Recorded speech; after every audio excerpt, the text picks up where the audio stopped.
fantastic. Please welcome Carolyn Dunham and Kristen Leary.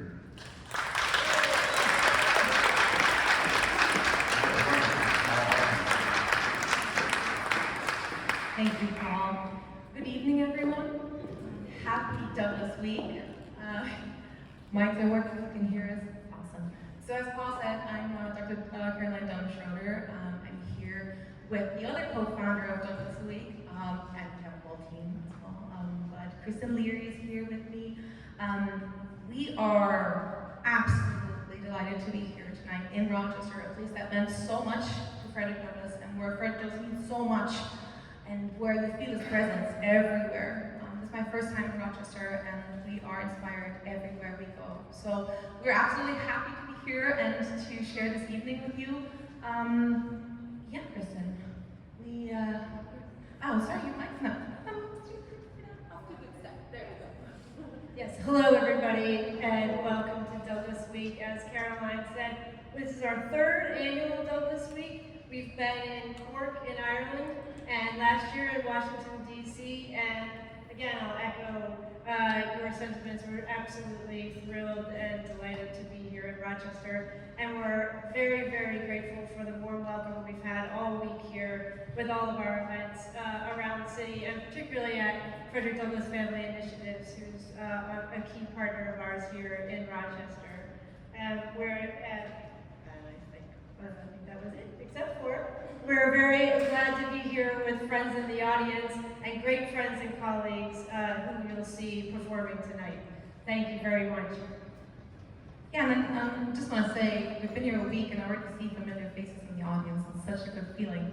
And just sort of before I hand back, or actually I hand over to Hillary, just wanted to say that this evening is really shows the spirit and what we try and do with Douglass Week. You know, we try and develop and grow and co-create stuff with scholars, with historians, with academics, but with poets and artists and musicians and performers and dancers. And you'll meet some of them, some of our great friends, colleagues, and co-creators tonight. And we're very happy and very proud of that. And we're looking forward to how they respond to Frederick Douglass and how they have been inspired by him. So on that note, I would like to introduce you to Hillary Rismas, the director and president of this beautiful location tonight, Hochstein School. Hillary, thank you so much for having us tonight. I'll hand over to you. Welcome everybody. Good evening. It's such a pleasure to welcome you to the Hochstein School. This is a site where Frederick Douglass discussed ideas with Quakers and the Amy and Isaac Post. It's a place where he spoke on his beliefs. And it's a place where he was remembered and celebrated after his death. Mr. Douglass was also a violinist, so I like to kind of fantasize or envision him playing his instrument here as well, although I understand he did most of that at home, but he was self-taught and an extraordinary man. We at Hochstein are deeply honored to be working in this space every day and passing along Frederick Douglass's message of the significant importance and power of education. We seek to do it through our version, which is music and dance instruction. That's what we offer here, and expressive arts therapy. Hochstein is a place of learning for all artists in the community, and we believe that deep down, every one of you is an artist, so you are all welcome at Hochstein. And on behalf of all of us at the school, I want to thank you for being here, and also really deeply express my appreciation to the staff and the board and volunteers of Douglass Week and of the Frederick Douglass Family Initiative for allowing us to be part of this week's celebration and events. And it's my great pleasure now to introduce Kenneth B. Morris Jr., the great, great, great grandson of Frederick Douglass himself. Thank you so much. Thank you, Hillary. Good evening, everybody. Thank you so much for coming. It's such an honor to be here, and I always love celebrating my family. I never get tired of talking about this, as I call them, radical freedom fighting collective. This week we've been talking a lot about Frederick Douglass, but it wasn't just Frederick, it was Anna Murray Douglass as well. because there would have been no Frederick Douglass without Anna in his life. And I'll talk a little bit later in the performance on her importance and her contributions, and why we should be celebrating her and lifting up her life and legacy and inspiring the next generation of freedom fighters with her story and her work. And as Hillary introduced me, she said I'm the great-great-great-grandson of Frederick Douglass. And I'm also the great-great-grandson of Booker T. Washington, who was founder of Tuskegee Institute in 1881. And I'd like to introduce you to my mother, who's here tonight, Nettie Washington Douglass. And she is the person that united the bloodlines of the Frederick Douglass and Booker T. Washington families through the union of her mother, Nettie Hancock Washington, who was Booker T. Washington's granddaughter, and her father, Frederick Douglass III, who was Frederick Douglass's great-grandson. And so my grandparents, her parents, met in 1941 at Tuskegee. And I'm not going to go into the long story. It truly was a love affair. But they met, didn't know that the other descended from an historic family. They fell in love at first sight and wound up getting married 3 months later. And my mother is the product of that relationship, and she is here tonight. So Mom, will you please stand up and say hello to everybody?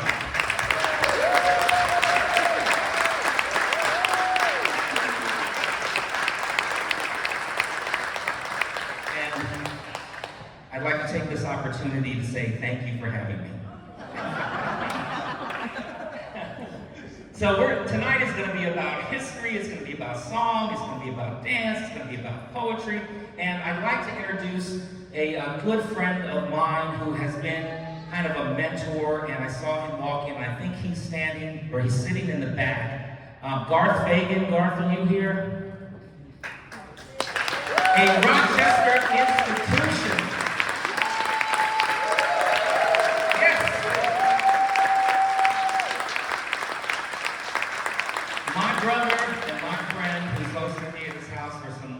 Dinners, and I've had a chance to have some great conversations about Frederick Douglass. And I knew that you walked in when you walked in because the energy of this place just went to another level. So as Paul said, we're small but mighty, but we're in for a great evening. So I'm going to start off by talking about Frederick Douglass and what I consider one of the greatest speeches in American history. What to the slave is the 4th of July. Yes. It was delivered on July 5th, 1852, and just to kind of set some context, the Rochester Ladies Anti-Slavery Society invited Frederick Douglass to speak and to talk about Independence Day. And I believe at that time the country was about 76 years old. And so they invited him to come on July 4th, and he said, I'm not going to come on the 4th, but I'll come on the 5th.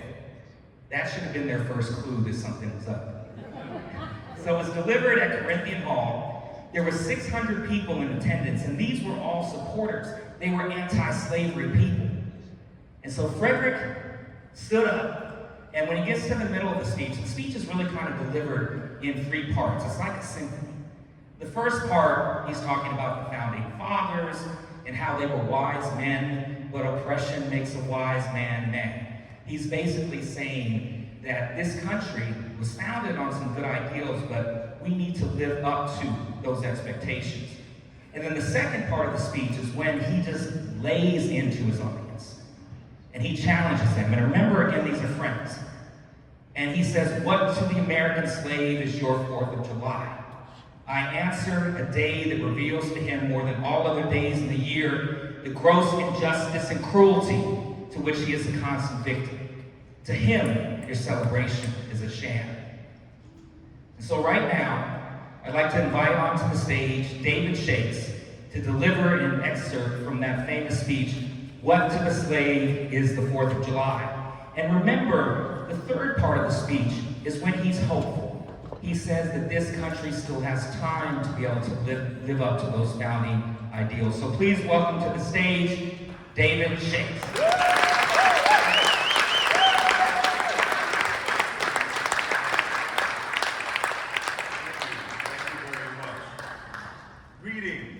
Greetings, friends and fellow citizens. The papers and placards say that I am to deliver a 4th of July oration.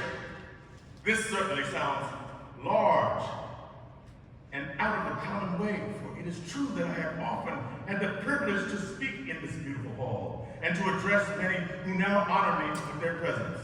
The fact is, ladies and gentlemen, the distance between this platform and the slave plantation from which I escaped is considerable, and the difficulties to be overcome in getting from the latter to the former are by no means slight. That I am here today is to me a matter of astonishment as well as gratitude. You will not, therefore, be surprised if in what I say I evince no elaborate preparation, nor grace my speech with any high-sounding exhortation. With little experience and less learning, I've been able to throw my thoughts hastily and imperfectly together. And trusting in your patient and generous indulgence, I will now proceed to lay them out before you. Fellow citizens, pardon me, and allow me to ask, why am I called upon to speak here today? What have I, or those I represent, to do with your national independence? Are the great principles of political freedom and of natural justice embodied in the Declaration of Independence extended to us? And am I therefore called upon to bring our humble offering to the national altar and to confess the benefits and express devout gratitude for the blessings resulting from your independence to us? Would to God for both our sakes, your sakes and mine, that an affirmative answer could be truthfully returned to these questions. Then would my task be light and my burden easy and delightful. For who is there so cold that a nation's sympathy could not warm him? Who so obdurate and selfish that would not give his voice to swell the hallelujahs of a nation's jubilee when the chains of servitude have been torn from his limbs? I am not that man. In a case like that, the dumb might eloquently speak and the lame man leap as in horror. But such is not the state of the case. I say with a sad sense of the disparity between us, I am not included within the pale of this glorious anniversary. Your high independence only reveals the immeasurable distance between us. The blessings in which you this day rejoice are not enjoyed in common. The rich inheritance of justice, liberty, prosperity, and independence bequeathed by your fathers is shaped by you, not by me. The sunlight that brought life and healing to you has brought stripes and death to me. This 4th of July is yours, not mine. You may rejoice. I must mourn. To drag a man in fetters into the grand illuminated temple of liberty and call upon him to join you in joyous anthems were inhuman mockery and sacrilegious irony. Do you mean, citizens, to mock me by asking me to speak here today? If so, there's a parallel to your conduct. And let me warn you that it's dangerous to copy the example of a nation whose crimes, towering up to heaven, were thrown down by the breath of the Almighty, burying that nation in irrefutable ruin. I can today take up the plaintive lament of a peeled and woe-smitten people. By the rivers of Babylon, there we sat down.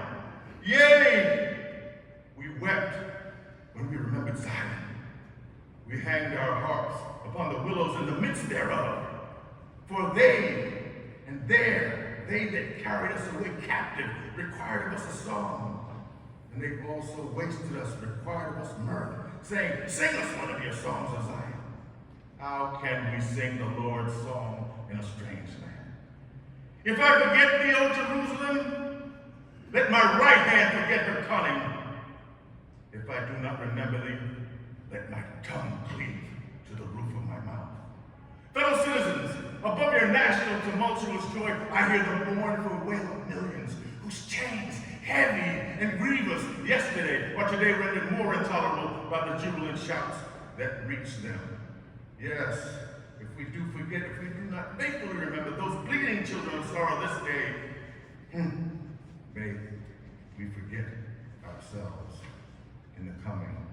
Yes, standing with God and the crushed and bleeding slave in this occasion, I will, in the name of humanity, which is outraged, in the name of liberty, which is fettered, in the name of the Constitution and the Bible, which are disregarded and trampled upon, dare to call into question and to denounce with all the emphasis I can command everything that stands to perpetuate slavery, the great sin and shame of America. Yes. Yes, would you argue? Would you argue more and denounce less? You see, I fancy I would hear some of my audience say, it is just in this circumstance that you and your fellow abolitionists fail to make a favorable impression on the public mind. Would you argue more and denounce less? Would you convince more and rebuke less? Your cause would be much more likely to succeed. But I submit, where all is plain, there is nothing more to be argued. Would you have me argue that man is entitled to liberty? That he is the rightful owner of his own body? You have already declared. Shall you have me argue the wrongfulness of slavery? Is that a question for Republicans? At a time like this, what is not needed? Light is not needed, but fire! Not the gentle shower, but thunder! We need to storm the whirlwind and the earthquake. The feeling of the nation must be quickened. The conscience of the nation must be roused. And the hypocrisy of the nation must be exposed, and its crimes against God and man proclaimed and denounced. What to the American slave is your 4th of July? I answer, a day that reveals to him more than all other days of the year the gross injustice and cruelty to which he is the constant victim. To him, your celebration is a sham. Your boasted liberty and unholy license, your national greatness swelling vanity, your sounds of rejoicing are empty and heartless. Your denunciation of tyrants, brass-fronted impudence. Your shouts of liberty and equality, hollow mockery. Your prayers and hymns, your sermons and thanksgivings, with all their religious parade and solemnity, are to him mere bombast, fraud, impiety, deception, and hypocrisy, a thin veil to cover up crimes which would disgrace a nation of savages. There is not a nation on earth guilty of practices more shocking and bloody than are the people of the United States at this very hour. Thank you.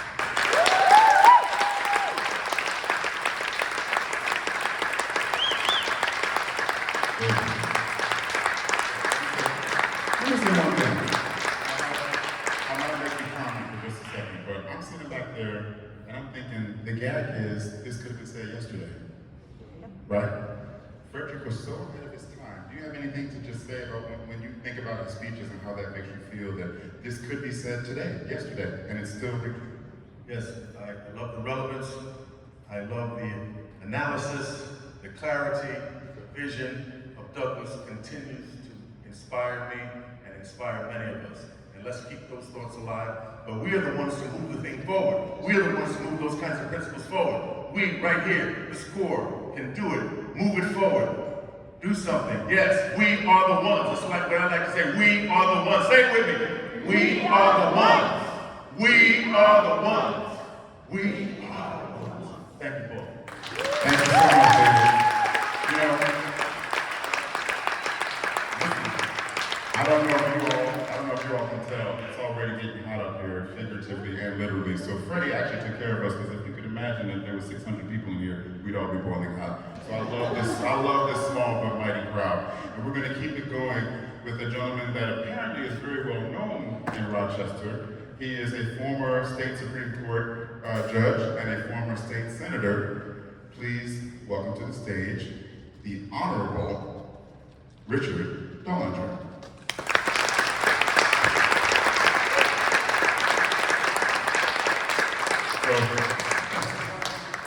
Okay, so here. I'm going to pass up the mic. Okay. Doesn't seem like he needs it. All right. Thank you, Tall Paul. I'm here today because I want to salute an Irishman, Frederick Douglass. And he has a relationship with another Irishman that I represent in the Patrick H. O'Rourke Memorial Society.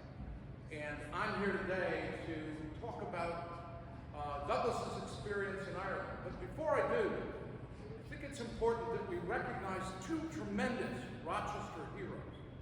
One is Patrick H. O'Rourke, who was born in Ireland came here as a child. He went to school at the Academy building right down the road on Fitzhugh Street, not far from here, stone's throw from here. And he grew up here in the 1840s and the 1850s. And when he did that in the 1850s, right around the corner down the street, within 2 blocks, was the office in which Frederick Douglass published the North Star. These two men lived in Rochester for a significant time in their lives. Patrick O'Rourke went to West Point, had a distinguished career as a United States Army officer, was killed at Little Round Top in the Battle of Gettysburg. Frederick Douglass lived a longer life after that. But I would be remiss if I didn't mention we are about to do an Irish Heritage Memorial right here in Rochester to celebrate O'Rourke and other Irishmen, and Frederick Douglass will be a part of that memorial.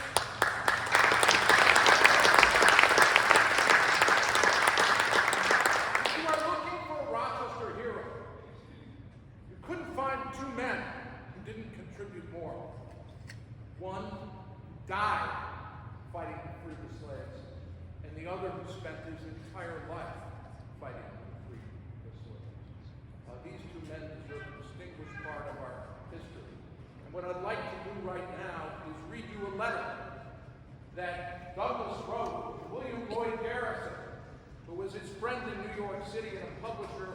This is while Douglass is in Belfast, Northern Ireland, January 1st, 1846. My dear fellow Garrison, I am now about to take leave of the Emerald Isle for Glasgow, Scotland. I have been here for little more than 4 months.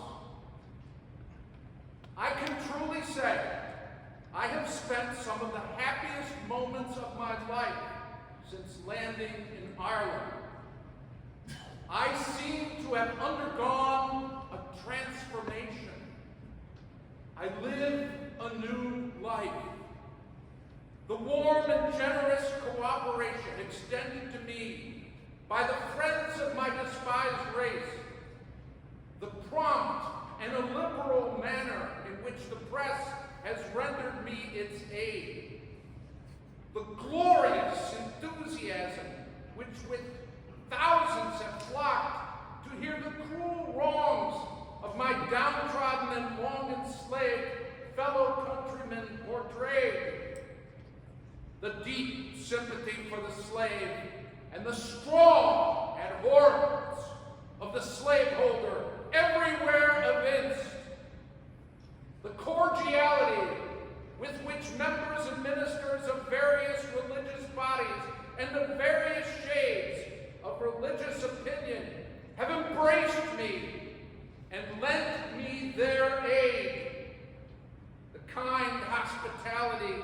constantly proffered to me by persons of the highest ranks in society, the spirit of freedom that seems to animate all with whom I come in contact, and the entire absence of everything that looked like prejudice against me on the account of the color of my skin. It contrasts so strongly with my long and bitter experience in the United States that I look with wonder and amazement at the transition. 11 days and a half gone, and I've crossed 3,000 miles of the perilous deep ocean. Instead of a democratic government, I am under a monarchical government. Instead of the bright blue sky of America, I am covered with the soft gray fog of the Emerald Isle. Yet I breathe, and lo, the chattel becomes a man.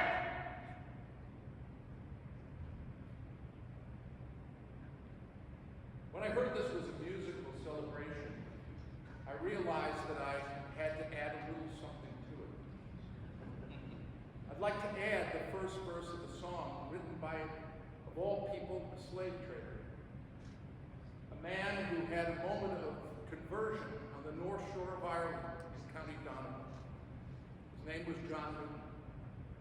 He eventually reformed, became a minister, and an ardent abolitionist.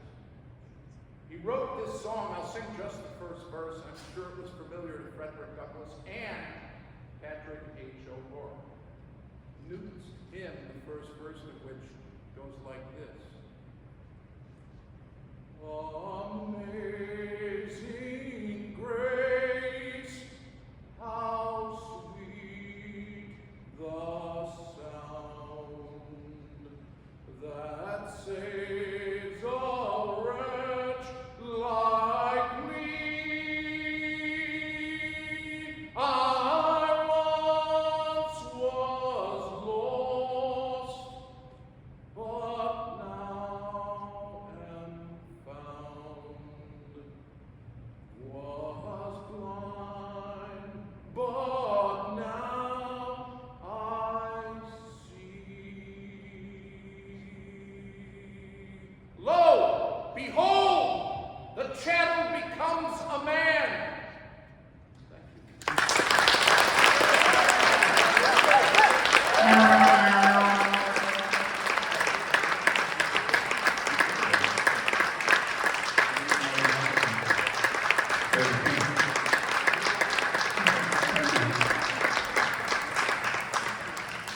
Listen, the Honorable Richard Ballinger should be my hype man, because as you see them setting up, my band and I are about to play some original music for you that is based on Frederick Douglass's time in Ireland.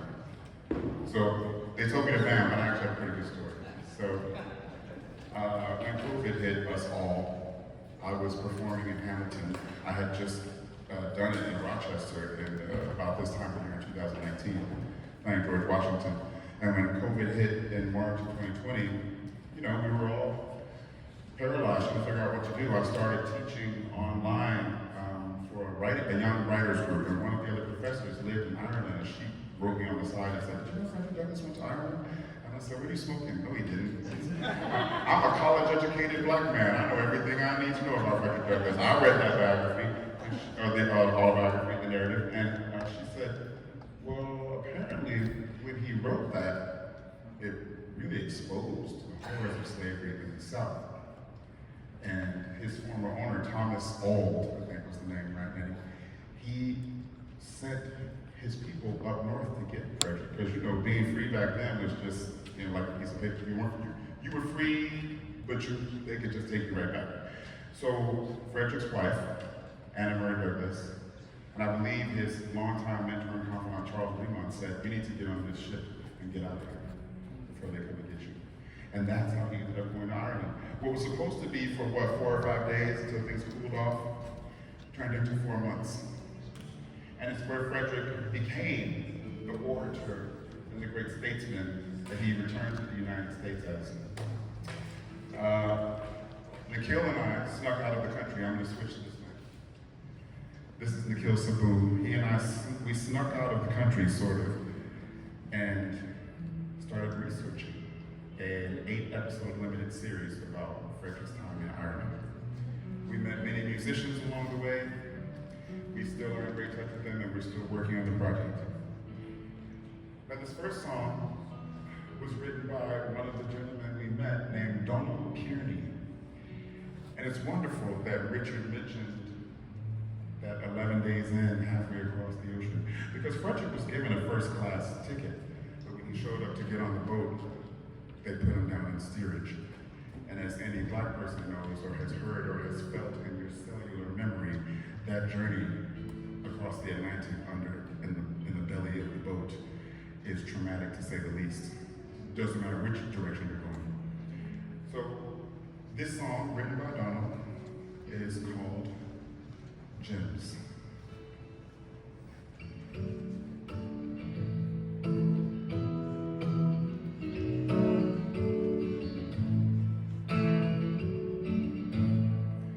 It was then I fled, when they burned the pages we had read, and the poison spread. Burned the pages we had read.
search continued, one thing he came across, and I won't say too much about it because I'm going to make a bet that Ken is going to talk about it later.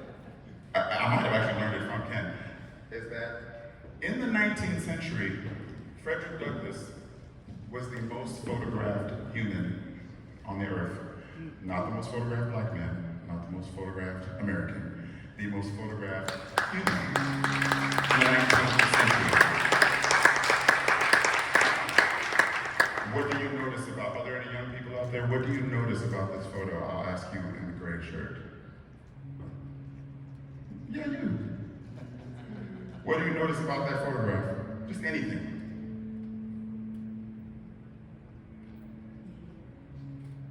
You're stuck? Could you hear me?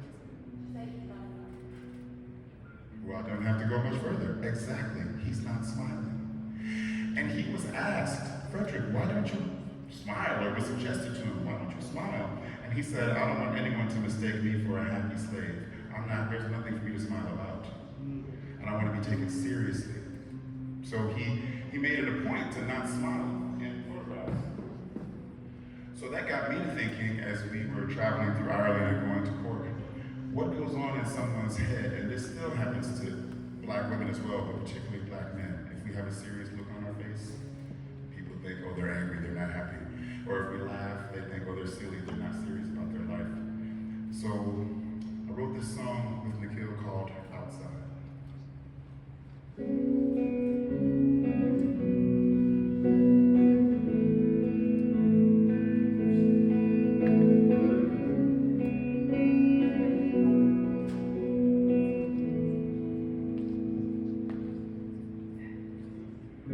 So much laughter all around me, but I don't let myself smile.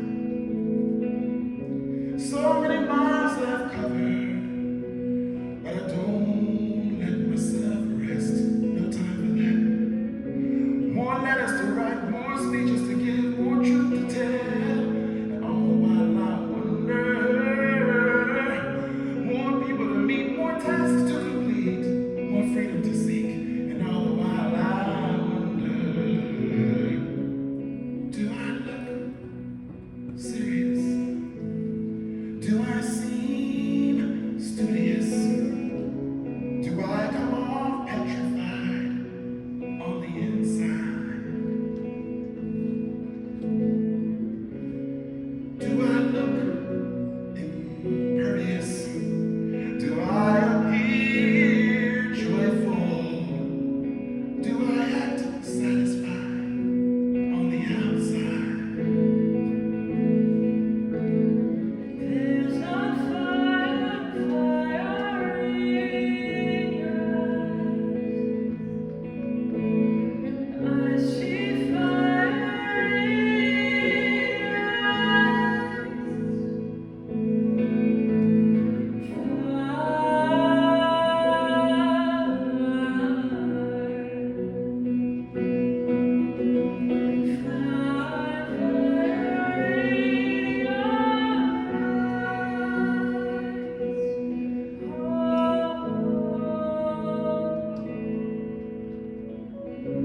So much static interfering, but I try not to lose my way. So many voices want to hearing, not enough hours in the day. More places to see, new feelings that swell, more nightmares to quell. And all the while I wonder, more opinions to give, more life to live, more tears not to shed. And all the while I wonder,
Thank you so much. It feels like 500 people up there.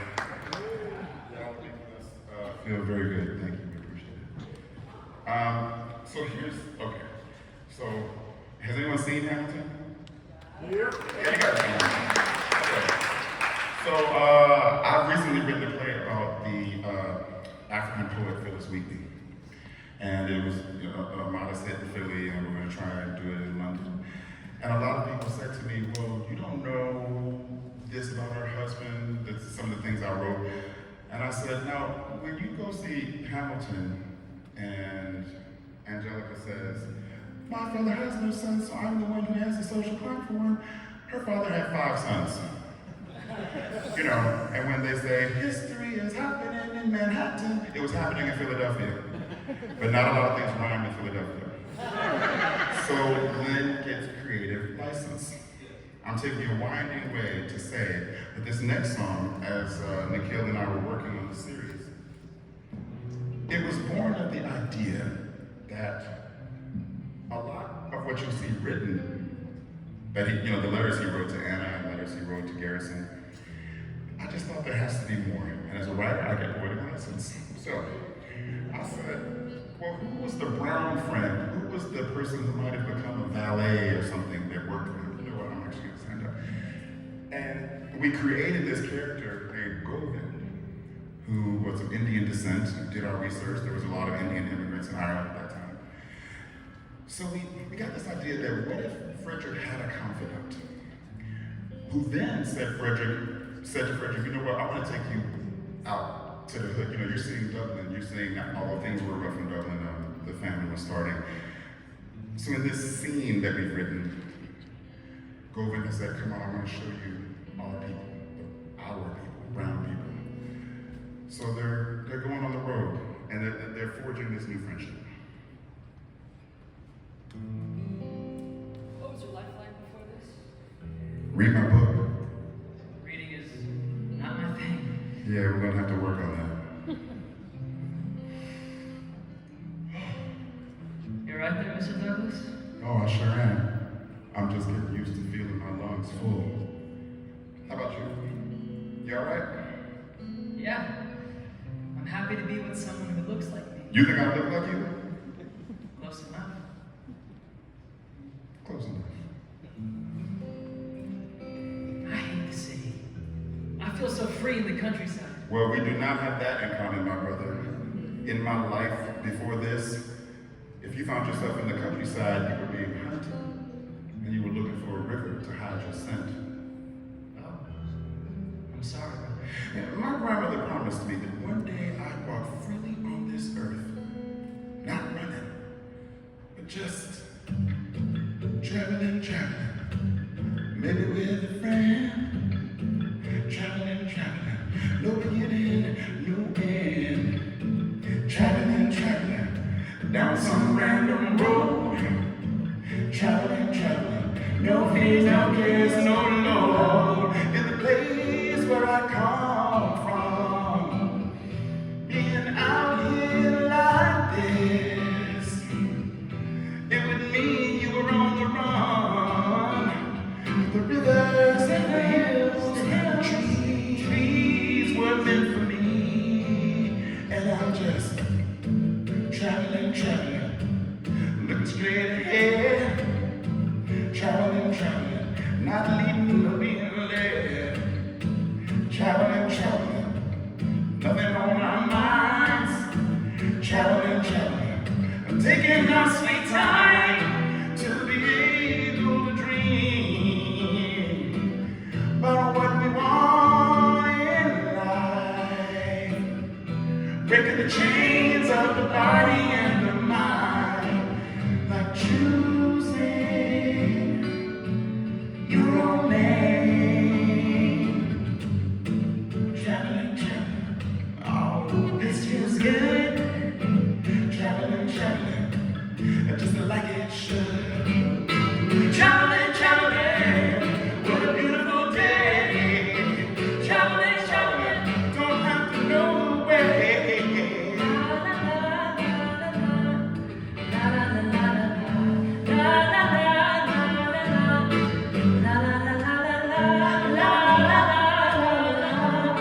as a friend.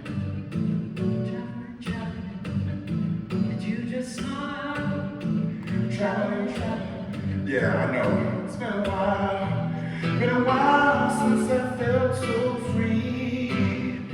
Feeling the sun shine down on me. Loving the sweat on my skin. Loving my skin. Loving the skin that we're in. Feeling what this is.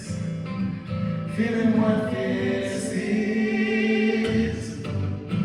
Traveling, glad to be with you. Traveling, Yeah, me too. traveling. Listen, about that smile. Traveling. I won't Don't tell nobody. Seriously, don't tell nobody.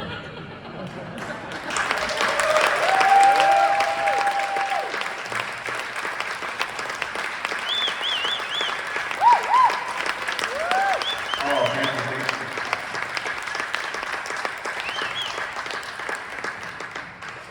you. In introducing this next song, I'm going to shift over.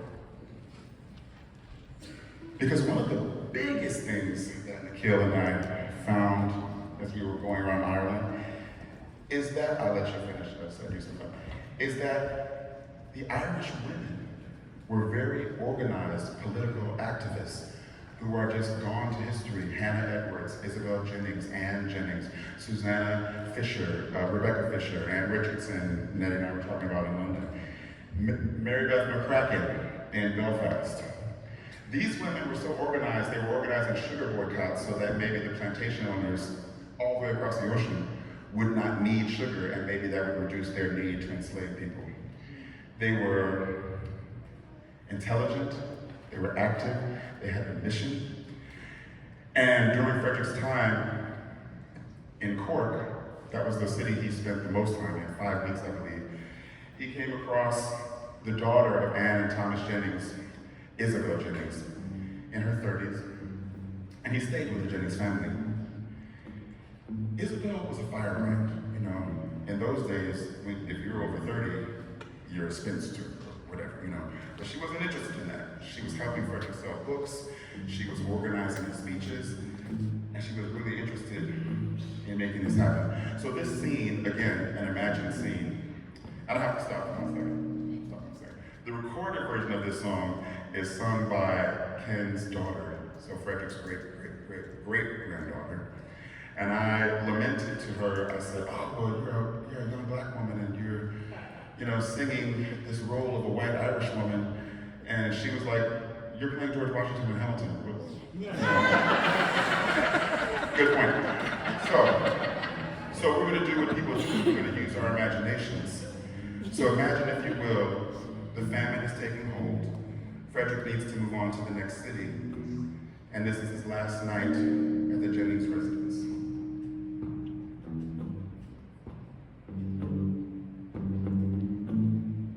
Oh, Frederick, you're still up. It's late. Time to... Wait. I just need to say one thing. I leave tomorrow, Isabel. Gotta get my sleep. These past 2 weeks have been great. Yes, they have. And I just want to say, Frederick, there's fire in your eyes. So I've been told. Thank you. It's always there, that fire. Well, I use it in the daytime, and I need it to see at night. look at me. Isabel, you have it too, that fire. Tell me about the fire. That fire in my eyes is love. That fire in my eyes is enough. Enough to carry me across oceans and lead me back home. That fire in my eyes, it's tough.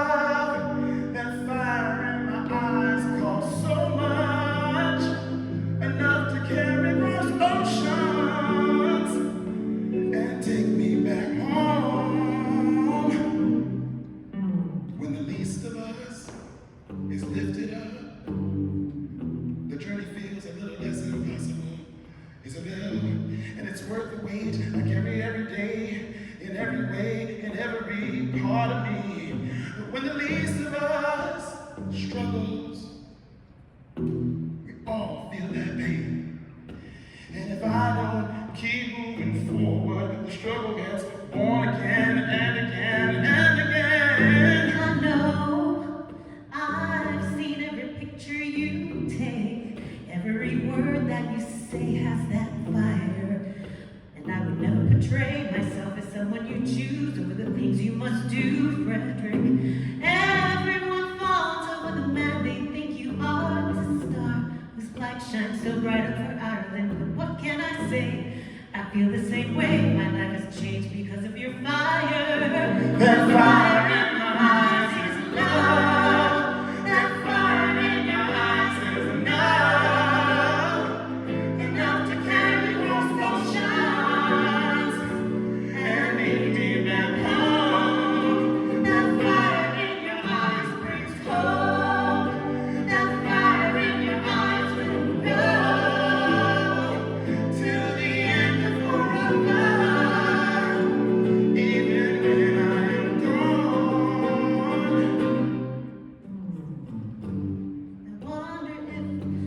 I wonder who, I wonder why sometimes I do the work I do. You may not live to see the change, and that's okay. You can feel it in your bones. So now it's time to say goodbye. You know, alright. Girl, you better write to me. And if we don't meet again in this life, I'm so thankful for that fire. That fire in your eyes is enough. Enough to carry this ocean and lead me back home. I don't know what to think, what to feel, what to do. Maybe I said too much, I feel I'm such a fool. You're not a fool, but there's hunger and lyric, and my work is not through. I think I might love you. Oh, baby, please, don't make this too hard, Isabel. I'm down on my knees, and I need to stand up and stand strong. But the feeling isn't wrong, but it's all the way, and I've got to go.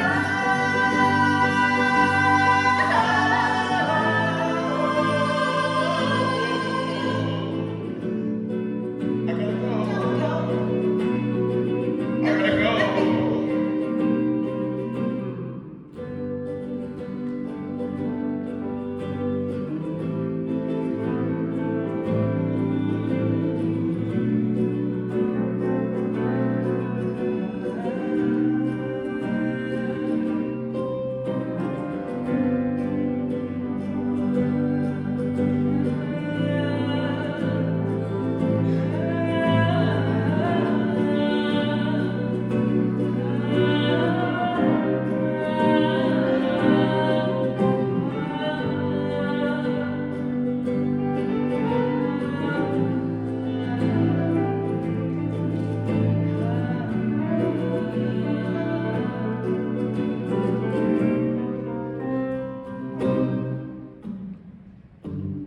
That book, Lady of the Lake.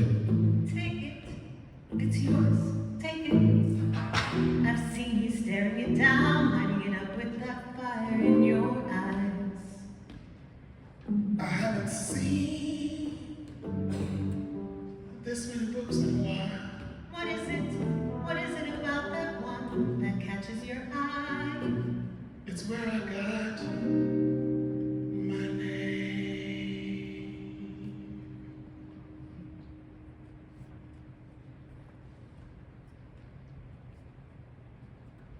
They've been reduced to silence. Thank you so much.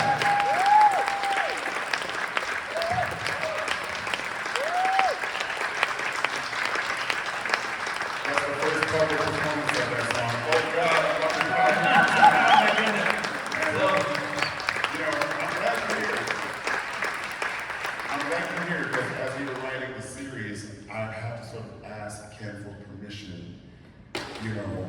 we write about our heroes, when we write about the people who mean so much to us, we want them to be perfect, right, Eddie? You know, and I said, now listen, this was a 27-year-old man who was far away from home, and here's this woman trying, so can I write this, please, Ken? He said, go ahead. I said, yeah, he's a human being, so there's conflict there, and I think that makes all of our heroes more interesting when they have something to work with and work against. Yes, and please give it up for Paul and Anthony and Derek and Keel. Wasn't that just wonderful? And don't leave the stage yet. I just want to say to my favorite. Thank you, Derek, Lester, and Anthony. I just want to take a moment. Yes, thank you. I just want to take a moment just to recognize my brothers here. And Paul had mentioned at the intro of that song, Fire in My Eyes, that the original recording was with my daughter and my mother's granddaughter, Nicole. And it was done during COVID. And Nicole and I, to this day, have never been in the same room. Yes, yeah, they were across oceans. We were literally across oceans, and we were sending the recordings back and forth while she was in rehearsal for office. She was in Officer and a Gentleman. Yeah, she was just starting the Officer and a Gentleman. So she graduated from Ithaca College. She went there on a musical theater scholarship. And I just have to say that, you know, for somebody, a young lady who's just starting out her professional career, and to have the opportunity to sing with these guys. Now, Nikhil was in the original cast of Mean Girls, the musical on Broadway. They both were in Hamilton at the time, and they are lifting up Nicole, lifting up my daughter, and the confidence that that gave her to continue and to know that she belongs was something that I will always cherish and just be so thankful for. And Nicole is out in the national tour of Les Mis right now, playing I'm just letting Ebony and she's swing. And so I just wanted to thank both of you because it really did mean a lot to her. It just lifted up her confidence in a way that you can just really can't imagine. Well, and I want to add, Ken, you know, Ken is often the last to find out what Nicole's doing because she's not using her name, and you're the second to left, right? She's not using her name, she's not using any of that. She wants to be Nicole Morris, the actor and singer who's doing her thing. And she'll tell me something, I'm like, Ken, oh my God, Nicole, and he's like, thanks for telling me. I didn't know. Because now we have the theater relationship, you know, when I get texts from her, it's, hey, big brother, what would you do with this, or what's going on, hey, baby sister. So we have that relationship. Sorry, Ken. No. and just to prove your point. So for those of you that have been following Douglass Week and the virtual conversations that have been just wonderful. So my daughter, my older daughter Jenna, and my younger daughter Nicole, and my nephew Douglas Morris II did a conversation about what it means to be a descendant of Frederick and Anna Murray Douglass and how does that fit into their careers and what they're trying to pursue. Please go online. There's lots of great content at douglassweek.org, but please go online and check out that conversation. It's so inspiring. I was so proud of all three of them. My heart was just so warm, and Mom, I know you loved it. But we didn't know about it until after they did it and it was online, so that proves your point. So I'm just going to take a few minutes just to talk about the Douglass family in Rochester. I'll be right back, keep going. Okay. Yeah. And don't be late. I'll be right back. Douglass family in Rochester. The family spent 25 years in this city. It's the adopted home of Frederick and Anna Murray Douglass and the Douglass family. It's where he published a North Star newspaper, as you heard earlier, at the Talman Building, and it's where I consider he did his most important work. And I just want to tell you a story which ties into Ireland and how he got here. But I'm going to start with his enslavement. He was born with the name Frederick Augustus Washington Bailey. I'm not going to go through the whole story, but I'm going to fast forward to the point where he was in Baltimore as a teenage boy, and he meets Anna Murray, who was the first person in her family to be born free. She was working as a domestic servant, and they start to kind of like each other, start to have feelings for each other. And she was one of the first people to plant the seed of thought in his mind. Frederick, you're not meant to be a slave. I don't care what your enslaver tells you. And as they started to think about a future together, she said, Frederick, I don't want our children's father to be a slave.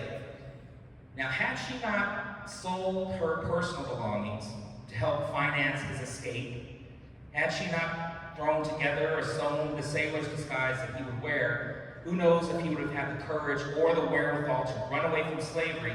And had that not happened, we would be a very different country sitting here today without the contributions of Frederick Douglass as the great abolitionist, Frederick Douglass as the first African-American nominated for Vice President of the United States, first African-American Ambassador and Consul General to Haiti, first African-American U.S. Marshal, first African-American Recorder of Deeds in the District of Columbia, and the first African-American to have a statue dedicated in his honor right here in Rochester, which was dedicated on my birthday, June 9th, 1899. I wasn't around then, but June 9th was my birthday. And it's been a long-standing lament in our family that Anna has not been treated with the dignity and respect that she deserves, primarily from scholars, male scholars who look through their prism and how they portray her as this dark-skinned woman who they say never learned to read and write. She was in the kitchen, she was in the garden when people were coming to the house. Not true. We've been working with a scholar from the University of Edinburgh in Scotland. Her name is Celeste Marie Bernier. 8 volumes of books are going to be coming out next year about Anna and the Douglass family. And the first volume on Anna is 950 pages. When scholars said the information is not there, it's not there. And so we've been working very hard, but Rochester has been ahead of the curve because you all named school number 12, Anna Murray Douglass Academy, and lifted up her life and legacy in 2016. So you've been ahead of the curve. We've been working very hard as a family to lift up her life and legacy, but also the legacy of their 5 children. She and Frederick were married for 44 years. They had 5 children together and 21 grandchildren, and they were a radical freedom-fighting collective. Anna was Frederick's equal partner in the struggle for freedom and the struggle against injustice. She was a conductor on the Underground Railroad out of their house here in Rochester, where school number 12 is right now, before that house was burned down by arson in 1872, forcing the family to move to Washington, D.C. She helped to ferry hundreds of freedom seekers to their freedom in Canada after the 1850 Fugitive Slave Law. Those who were escaping mostly from the Upper South had to go all the way to Canada, where they had abolished slavery in 1834. And Anna helped hundreds of freedom seekers. She fed and she clothed them and she put them on their way. So she is a very important part of the story. And anytime we talk about Frederick, we need to be talking about Anna. We need to be talking about the children. Again, they were a radical freedom-fighting collective, and we are working very hard at the Frederick Douglass Family Initiatives to continue that legacy. We moved the organization to Rochester in early 2019. We are working on the development of a Frederick Douglass Museum Center for Knowledge, Justice, and Equality. That's a 4 to 5 year project. We're in the developmental stages right now. We have to do a capital campaign. There's a lot of work to be done. Because I know when I first announced it on Frederick Douglass's birthday on February 14th, people were looking for the backhoes and the construction hats to show up the next day. So the expectation is it's going to be a 4 to 5 year project, but we have an incredible team that we're putting together.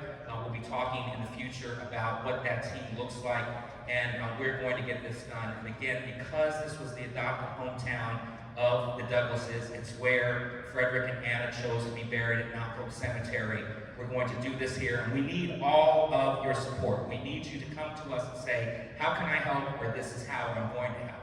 So please do that. Before we move on to the next segment, I just want to take an opportunity to recognize the chair of Frederick Douglass Family Initiatives, Mike Smansky, if you can stand up. Say hello. And we also have another board member, and I haven't seen him tonight, but I don't know if he's here, but I want to recognize Carvin Eisen, who's one of our board members. Very attractive. And his lovely wife, this lady. Thank you for being here. And so with that, let's move on. Okay, well, you've queued us up quite well, Ken. Ken Morris Jr., everyone. You queued us up quite well. Besides the project that we're working on, there is a musical about Frederick out in the world called American Prophet. It had its world premiere at Washington, D.C.'s Arena the stage. Was it last year? Washington, Green Stage. Was it last year? 6 weeks last summer. 6 weeks last summer. Yeah. Standing ovations every night. Yeah. Standing room only on Yeah. the last 2 weeks, and great reviews, rave reviews, which by the way, every single review talked about Anna. We didn't know that Anna was so important in this Right. circuit. So we thought, although the creators of that musical are not here, we're going to give you a little peek into Anna's world with a song called Let the Storm Come. Am I still vamping or where am I ready to go? Okay. So, we wanted to, as Ken said, keep, hype Anna up. This is a song called Let the Storm Come by Marcus Honey.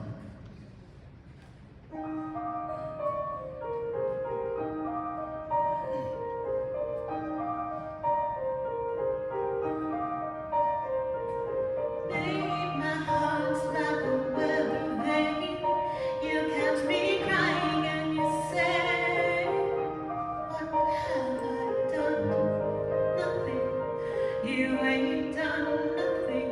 It's all about the storm to come.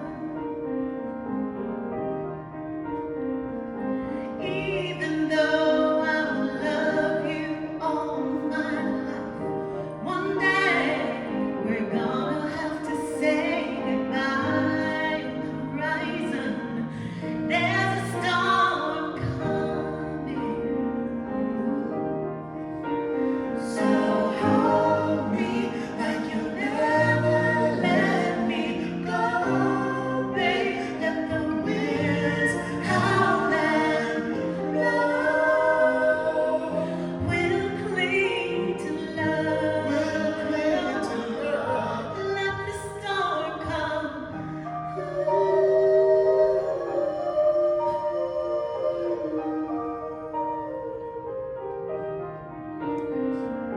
Truth is, I was born to love you, but I was not born to go everywhere you will go.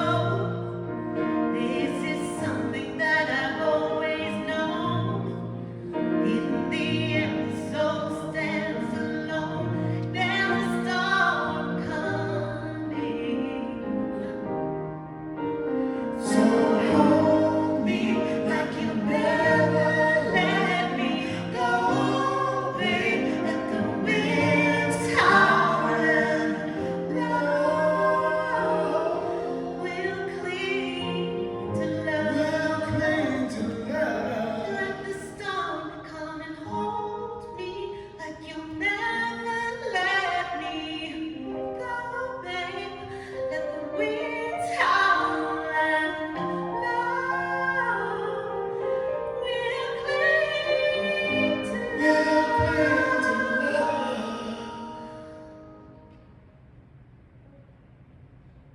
Let the storm come.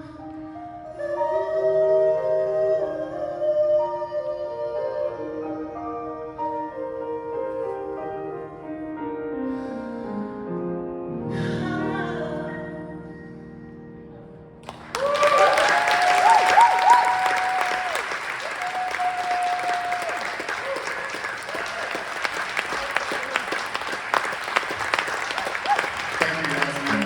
Thank you, Garth, for coming on the field. You see our elves are coming out to switch things up. So we're gonna move to some dance and some movement. Yeah, the dance. Yeah, I believe it's PJ, correct? Yeah. First doing North Star. So this performer has been dancing for 43 years. And when I met him, I said, so you started when you were 2? Because he's so much youth and so much energy and been bigger. He's a dancer, a choreographer, an educator. He's been with, I believe, with Garth Fagan Dance Company, is that correct? Yes. You're out there? Yeah. So this is a piece called North Star. I'm just gonna poke my head back and see if PJ is ready back there. Oh, you're on the other side. Okay.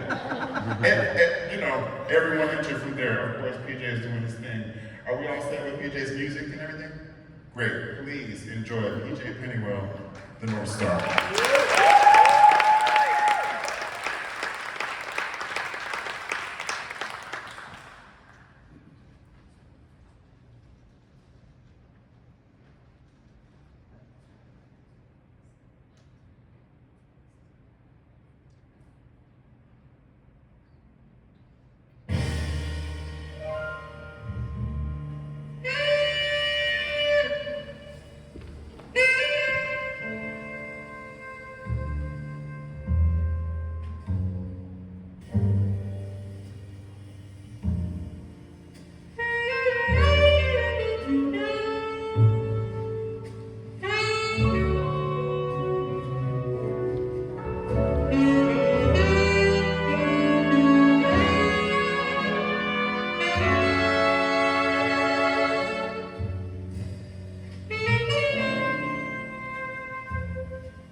we love it, we enjoy it, but to have this opportunity and a night like this to talk to us about, it's called the North Star. Was that original music? Was this costume built for you? Because the way it moved was like, tell us a little bit about this piece. Yeah. Well, first of all, thank you, Garth, for creating a wonderful piece.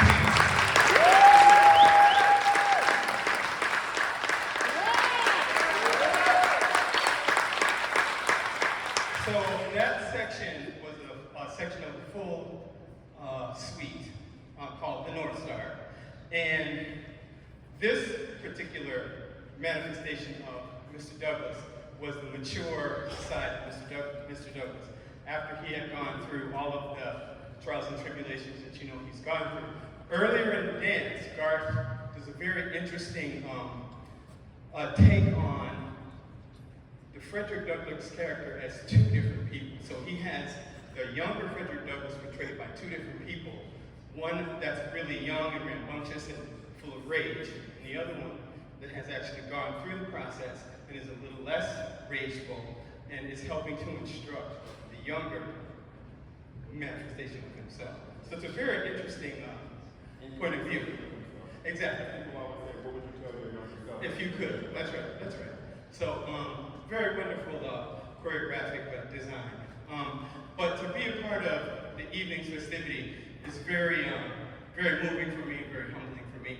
I'm glad that Ken and Carmen suggested that I be a part of it, even though I'm not in shape. But I told Ken earlier there was no way that I couldn't do it, and Garth certainly co-signed on that. So it's just wonderful to be a part of this particular evening. Thank you.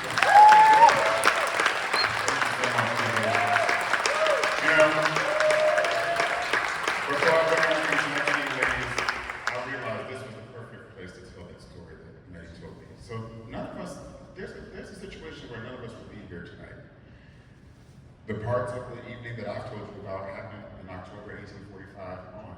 Some of the dance he was doing, as he said, was in the later years of Frederick. But in 1843, Frederick went to speak in Pendleton, Indiana. He was on the road doing his speeches. He got there, and it was abolitionists supposed to be a friendly crowd, but he got attacked. He was beaten, his right hand was broken, he was beaten severely and left for dead. And luckily, there were some people who, I don't want to say had pity on him, but they did the right thing. And they took him in, they took him, I guess, to their mother's place. It was a woman, of course, who was nursing him back to health. And it might have all gone a different way. He may not have died, but it may have all gone a different way, and none of us might be standing or sitting here. The great-great-granddaughter of that couple is here.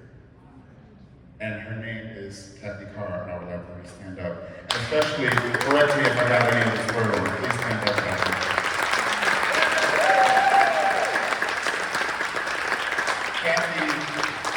I don't know if things come up there, but maybe afterwards when people are chit-chatting, if I got anything wrong, you can correct me.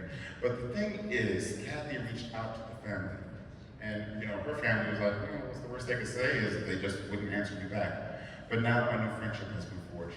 I come from Arkansas. My mother told me recently, she said, the whole living through the civil rights movement and Jim Crow and the stories out here of my great-great-grandparents in slavery, it's complicated. And in Arkansas, the little enclave, we were lucky because we had white people who, for whatever reason, weren't cruel. So it's up to the individual. It's not slavery bad, these people good. It's not like that. It's complicated, and we have to connect, and we have to talk to each other. We have to share ideas, or we're never going to get anywhere. But it is all in the hands of the youth. So I take that opportunity, and there they are, the Dream Girls. So this is Kenya. They're like, what's that? Kenya, Viviana, and Olivia from the only fine art dance studio in Rochester, from Dunwood Dance. Kenya, Olivia, and Viviana. Take it away, ladies.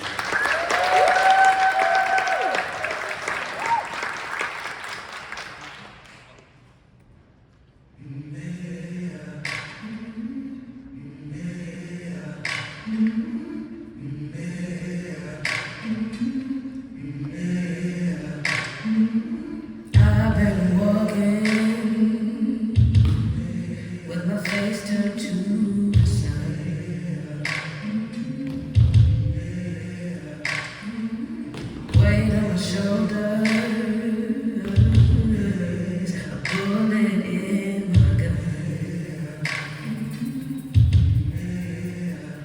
Oh, I got eyes in the back of my head, just in case I have to run.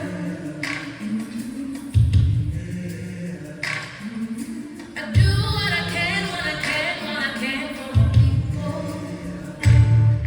While the clouds roll back and the stars fill the night, that's when I'm gonna stand up, take my people with me. Together we are going to a brand new home, far across the river. Can you hear freedom calling, calling me to answer? Gonna keep on keeping on. I can feel it in my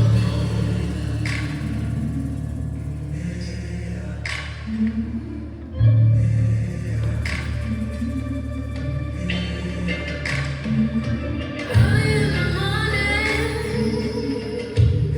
before the sun begins to shine. We're gonna start moving towards that separating line. I'm waiting through my eyes. You know I gotta lay down mine. And I don't mind if I lose any blood on the way to salvation. And I'll fight with the strength that I got until I die. So I'm gonna stand up, take my people with me. Together we are going to a brand new home, far across the river. Can you hear freedom calling, calling me to answer? Gonna keep on keeping on.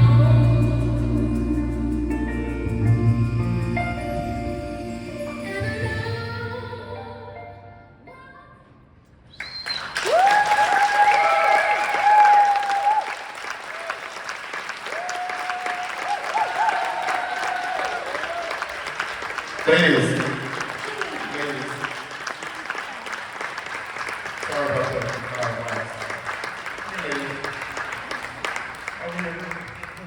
See, what you do is when you do something like that, your deepest to the center, and you come down and you take another bow.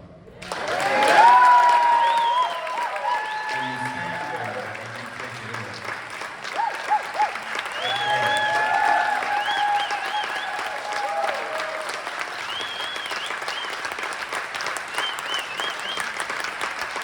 Now let me give it to Kenya in the middle, right?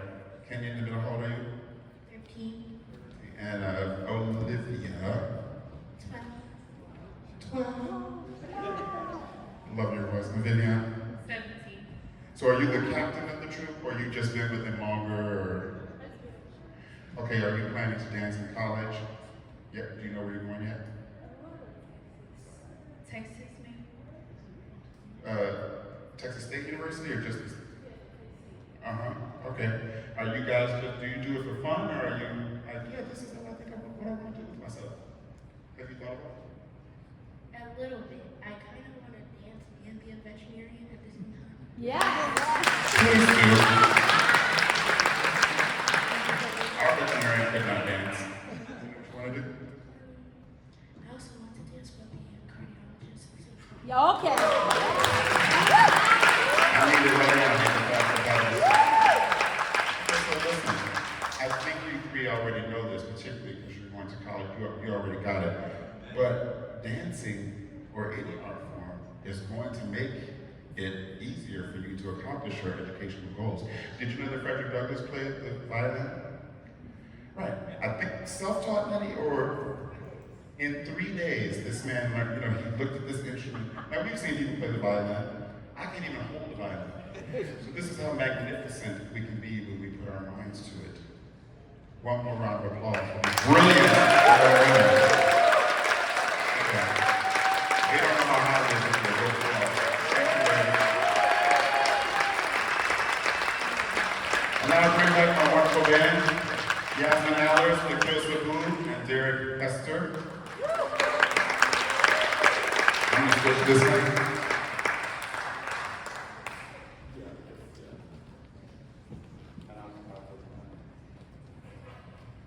So more from Dunwoody Dance. As I said, it is the preeminent and I guess only fine arts dance studio. And the gentleman responsible, I'm not sure if he choreographed that piece. Did he choreograph that piece? Yes. Andre Dunwoody, who runs Dunwoody Dance. Choreographer, dancer, educator, and owner of that studio. And we like the way he's shepherding our young people to do incredible things. So what I said was, well, we have a song that we're going to do, and I would love for this Andre Dunwoody person to come up here and do an improvised movement to music to this dance, to this song we're about to do. Now, I don't know if Honorable Richard Dollinger is still here, but this song was written by a woman named Sarah McCready, who's from Belfast. When Richard said, I breathe and lo, the child becomes a man, Frederick Douglass wrote that in Belfast at the end of his time in Ireland, standing on the cliff looking out over the water. So Sarah wrote this song about what it must have felt like to have a true first breath.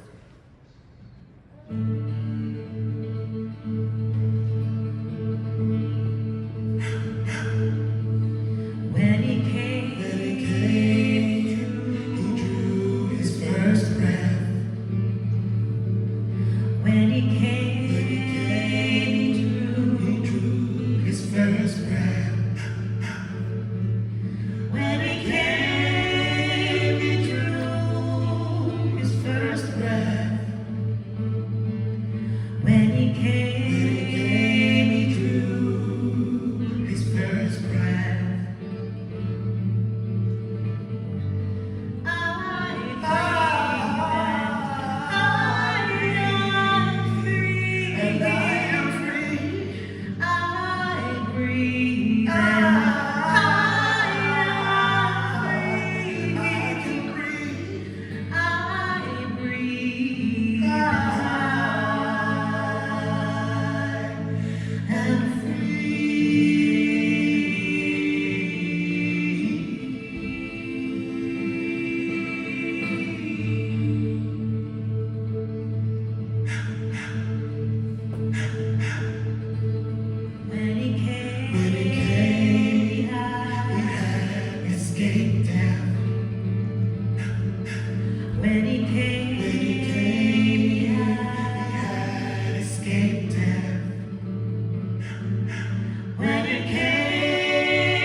Please support this studio, support the arts. Incredible. And that is what you call contact movement to music. He did not choreograph that.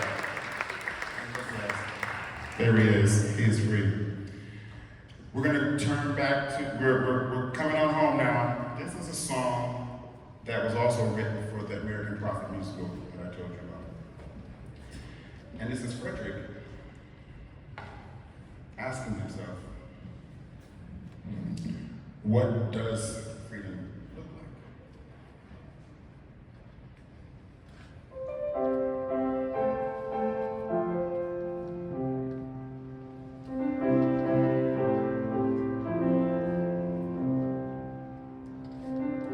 What does freedom look like? And as we fly high, careless as the tops there, waving in a fearless sky, a fearless sky, a fearless sky. What does freedom taste like? Salt from the briny sea.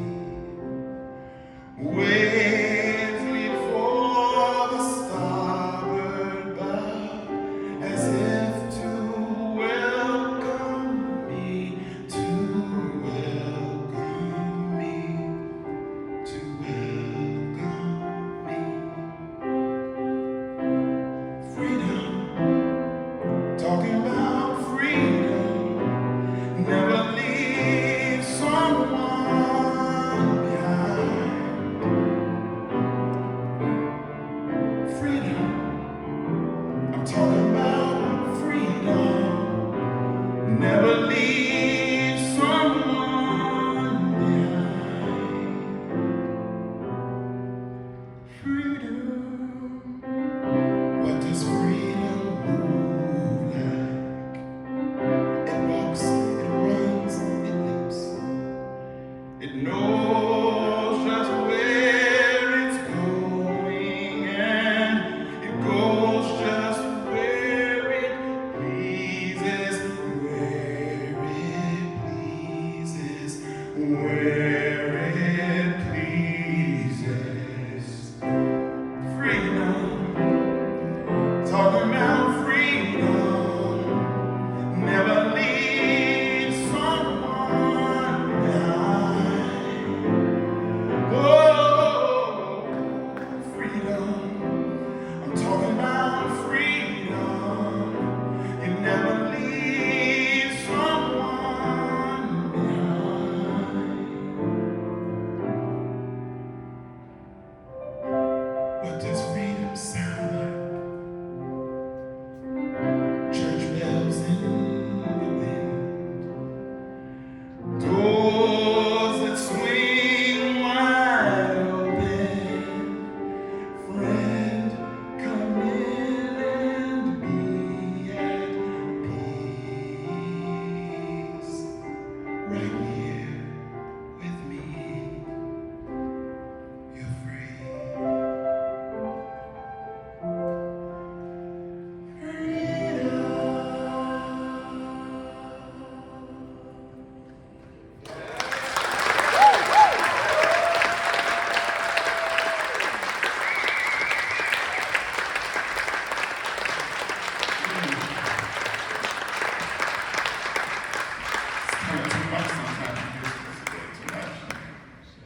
We're going to do one more for you. It's going to feel a little bit like a campfire song. Should I come to you or you come? If we can help. Oh, am I still good? Yeah, help Mikhail get set up quickly. This song is also based upon Frederick's words, it's not the light, it's the fire that we need. Ken, what is exact? It's not the light. The fire, the thunder, the storm, the whirlwind, the earthquake. So you're going to hear those lyrics. I don't know if you can hear everything he said. It's not the light we need, but the fire, the storm, the thunder, the whirlwind, And the earthquake. and the earthquake. This song was written by Donald Kearney, our friend in Balbriggan in Dublin, using that idea. But it is, as Nikhil has said, it's a bit of a campfire song. So once you get a hold of the chorus, you know what to do. You know what to do. Jump on in. This is called It's Not the Light. Oh man who made the world, I resent your favoritism. Sorrow for our men, our women, and our children.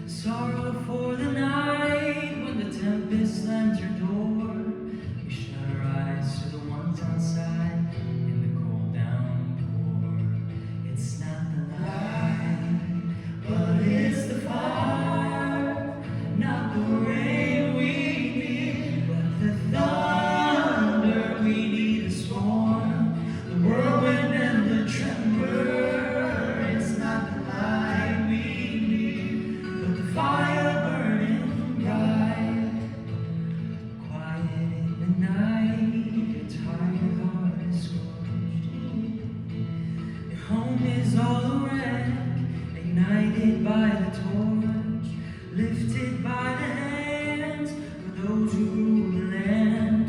The blackbird sad cries beneath the open sky.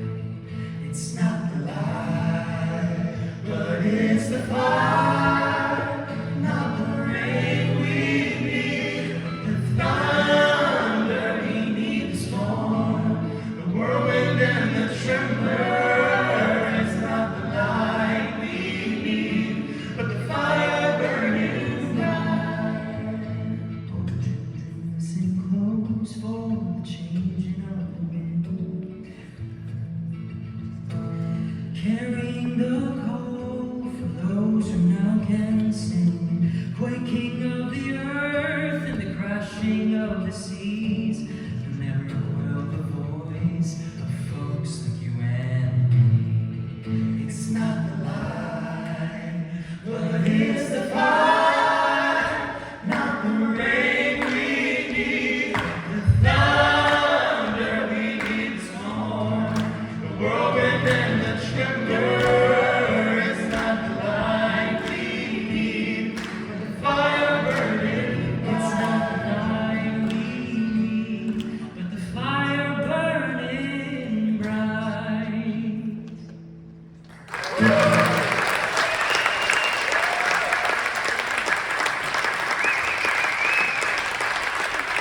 Please welcome to the stage Morris Jr., Dr. Frederick Douglass, and Christine Leary. So give a little wave goodbye. Man, you want to come up and you hang on. I mean, it really is just that. Dr. Carolyn Dunham, Ken Morris Jr., Kristen Leary. And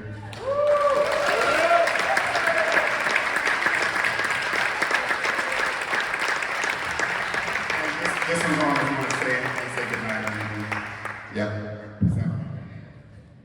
I just want to thank everybody, all of the talent that was up here on the stage, all of the people working behind the scenes that have been making sure that we hit our marks, and that our mics are on, and that Nikhil was plugged in. Thank everybody, and thank you all for coming. This has been a wonderful celebration. Douglass Week next year is going to be where? Have we decided yet? They're going to announce it tomorrow. So go to douglassweek.org for the big announcement and check out all of the content that I mentioned earlier. There's so many just wonderful presentations, and you can go back to the archives from the previous years as well. So thank you all very much for coming. Thank you.